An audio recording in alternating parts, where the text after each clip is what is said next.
Hi guys, it's Kelly from Cards by Christine here with you on a Technique Thursday to share with you a simple watercoloring technique.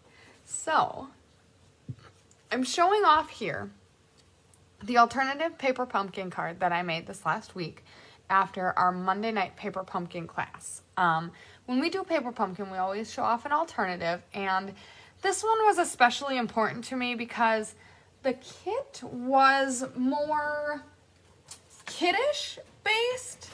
I just want to grab something to show you quick. It was built around food and puns, and so I wanted to do something a little more versatile with it.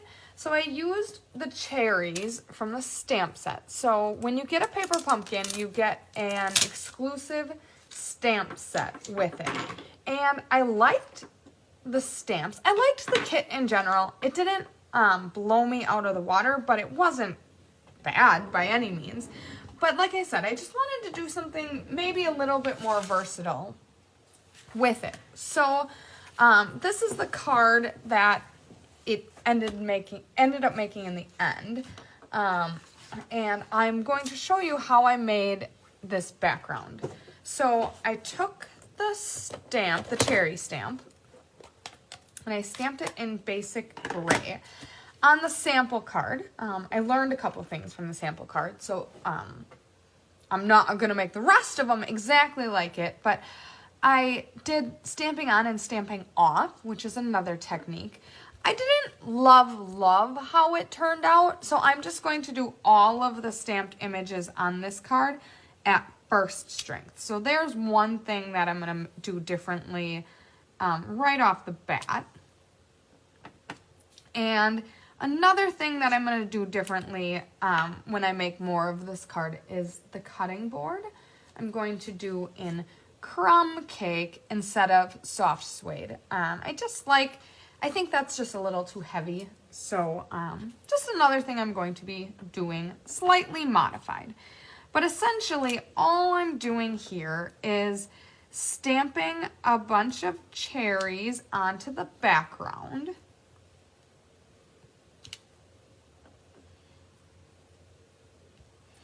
And then the technique here is watercoloring. So I'm going to show you how I did that. Now, I'm going to be using two colors.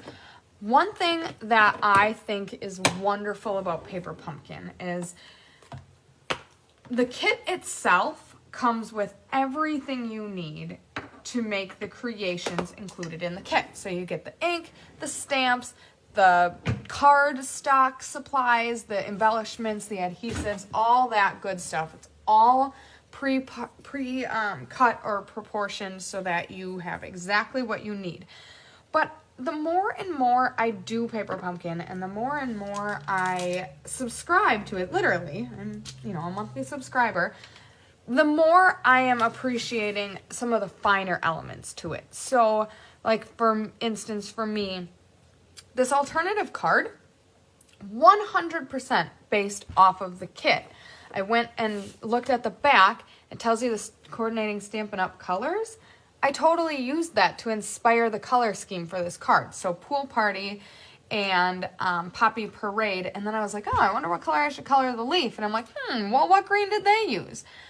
So then I chose Granny Apple Green. So there's a lot of cool, unique elements to the Paper Pumpkin kit that can be utilized besides even just the kit itself. So, you can use these coordinating colors for color schemes for other projects. So we're going to do some watercoloring. I'm going to show you two different ways to get the color for your watercolor.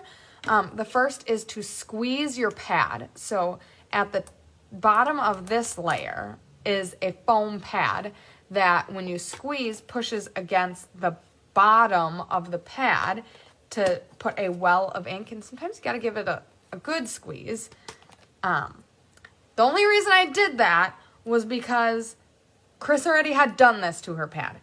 I do not like doing that. I am a little OCD about that right there. So what I like to do is take a block and stamp the pad onto my stamp pad to collect ink that way. Then you don't get the well of color in here, but your own preference as to how you would like to do that.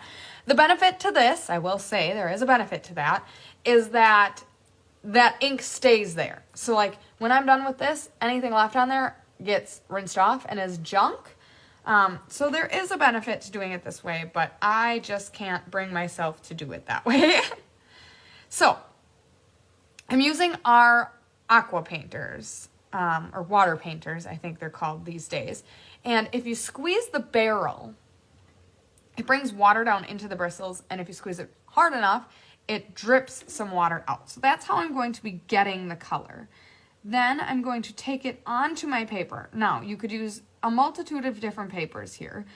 For watercoloring, the best thing you could use is watercolor paper. Now, not everyone has watercolor paper, so there are other things you can use. I know some people use the, I don't know the exact name right off the top of my head, but it's the, like, shimmer paper. Essentially, anything that's got a little bit of weight to it works best. So I'm using thick, basic white. For this type of watercoloring, you probably could get by with just basic white. The difference is the paper's not quite as thick, so you're adding water to your paper and it'll bend or morph a little bit. Probably would be fine, but I'm just going to use the thick basic white and have less of a problem with that. Now, this is an easy watercoloring technique, so there is nothing special that I'm doing with this. You may have watched different techniques of mine in the past. I love, love, love to watercolor. You can use watercoloring to get some very beautiful, varied textures and color patterns in your projects. This is not that. This is simply just using your water paper and your ink to color in your paper. Now, you may ask, why would I want to do that? Well, if you're a newer stamper or don't have all of the supplies in the Stampin' Up! Catalog, you may not have stamping blends, or you may not have our, what are they called? Stampin' Right markers, sorry. I'm like, which would be an easy or effective way to color in these cherries. In our paper pumpkin kit, what you get are these images that you are stamping on. So like the green and the red here are already on the cardstock, so there's no need to color in. So if you're looking to get more mileage out of your kit, once you've used all the pieces, you'll have these stamps and you'll be able to stamp the outline. But then if your design so lends itself, it won't be a colored in cherry. So I wanted my cherries colored in here, so I got creative about how I would do that. If you have blends, you absolutely could use them to get some color into your project, but I wanted to show you a different way to still get that, even if you don't have your blend. So if you have stamp pads, you can use their color to color in your projects. So now I have finished coloring in my cherries with Poppy Parade. It's not an exquisite watercolor pattern, but you can see here that I've got different shades of reds. And that was really what I was going for. So mission accomplished. I'm going to go rinse this out under water to get the red out of the tip, and I'm going to switch to the green. So give me a second here.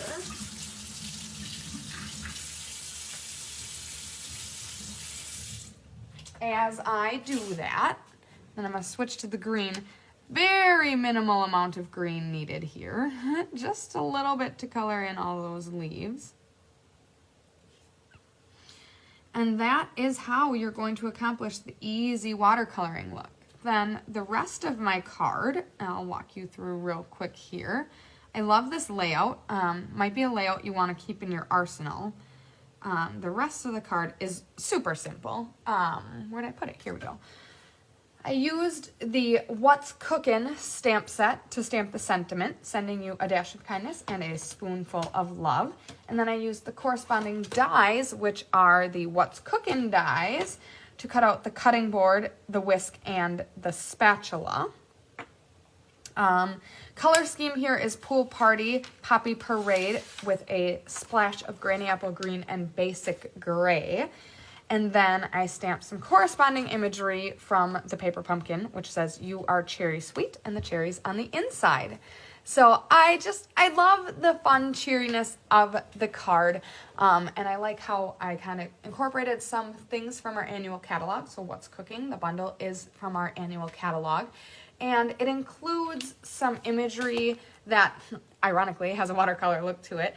But it's more vegetable based, so I liked being able to whip out the cherries. My family loves going to Door County, Wisconsin, and Door County is big with cherries, so I was instantly drawn to the cherries. So I wanted to find a way to use them. So I hope you enjoyed this easy watercolor technique, and I hope you liked the card. If you did, leave a comment or a picture of what you created being inspired by this technique in the comments below. So I hope you had a wonderful Technique Thursday, and you can catch Chris later tonight for some live card making.